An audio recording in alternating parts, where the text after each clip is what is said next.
En tant que chef de la délégation burundaise à cette Assemblée, je voudrais humblement mais énergiquement réfuter l'idée avancée par le service d'action extérieure comme quoi le Burundi refuse le dialogue.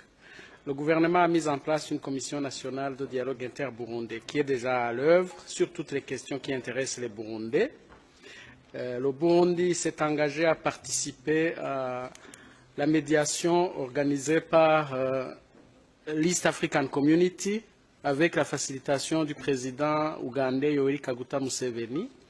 Le Burundi se félicite de la récente nomination par l'Union africaine du président béninois, son Excellence Yahi Boni, pour appuyer le président Museveni. Donc, le Burundi adhère au dialogue. Monsieur le Président, avec tout le respect que je vous dois, je dois dire que la démocratie, c'est aussi la séparation des pouvoirs. Donc, si la Cour constitutionnelle du Burundi, si la Cour de justice de la communauté est-africaine ont validé la candidature du président Nkurunziza, je pense qu'en tout état de cause, on devrait s'y plier.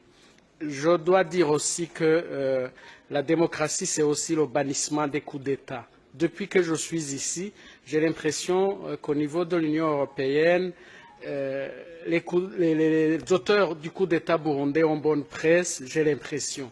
Je pense qu'il faut condamner les auteurs du coup d'État parce que les actes de violence sont la conséquence de ce coup d'État et les auteurs du coup d'État qui ont fui le pays, qui sont dans les pays voisins ou dans certaines capitales européennes, sont ceux-là même qui continuent à entretenir des actes de violence et de terrorisme au Burundi.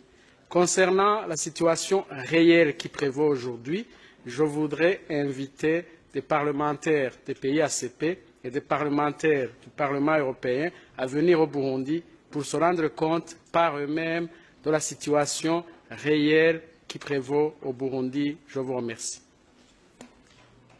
Vous ne réagirez pas par rapport à ça, non? Venant, c'est moi, mais je vais être très bref. D'abord, oui, mon cher collègue Baldé, les accords d'Arusha, c'est évidemment très important. Ce sont des accords politiques qui ont permis de ramener la paix au Burundi. Il y a des engagements précis qui ont été faits et la constitution burundaise est une inspiration de l'accord d'Arusha. Donc on ne peut pas dire qu'il n'y a pas un lien entre les deux et établir un ranking dans l'importance de ces deux pièces fondamentales, disons, ça ne me paraît pas convenable. Deuxième élément, m'excuse, mais vous dites qu'il y a la violence des deux côtés. Quand on observe la manière dont les autorités politiques et dont les autorités policières et dont les autorités militaires finalement se comportent par rapport à la population, c'est totalement inadmissible et ce sont des faits qui ont été avérés, prouvés, témoignés de manière indiscutable.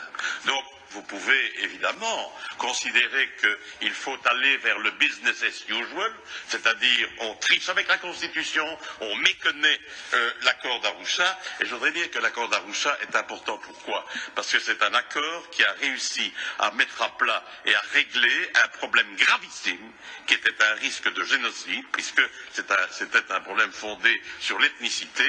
M. Nkurunziza a d'ailleurs, non sans vergogne, utilisé l'argument pendant la campagne électorale, donc on est en fait avec une situation explosive.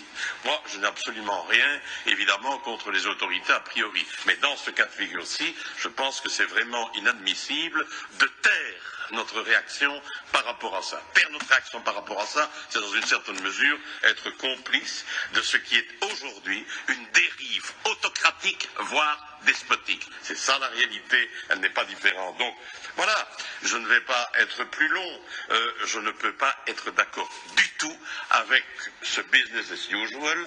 Laissons faire, voyons un peu, trouvons des excuses, mettons tout le monde sur le même pied, les victimes du peuple et les autorités qui interviennent militairement, qui entrent dans les maisons, qui chassent les gens des maisons, qui en fait les tuent aussi. Bon, tout ça n'est pas acceptable. Alors, vous me connaissez, moi je ne suis pas un donneur de leçons. Je sais parfaitement que parfois c'est extrêmement difficile. Mais dans le cas du Burundi, c'est absolument scandaleux ce qui s'y passe. Et qu'une assemblée comme celle-ci ne soit pas capable d'en appeler à la conscience commune par rapport à un problème aussi gravissime que celui-là, ça je ne peux pas l'admettre. Et je vous le dis, je respecte évidemment votre point de vue, mais refuser de voir le soleil en plein jour, ça n'est pas tolérable. Et dans une assemblée comme celle-ci,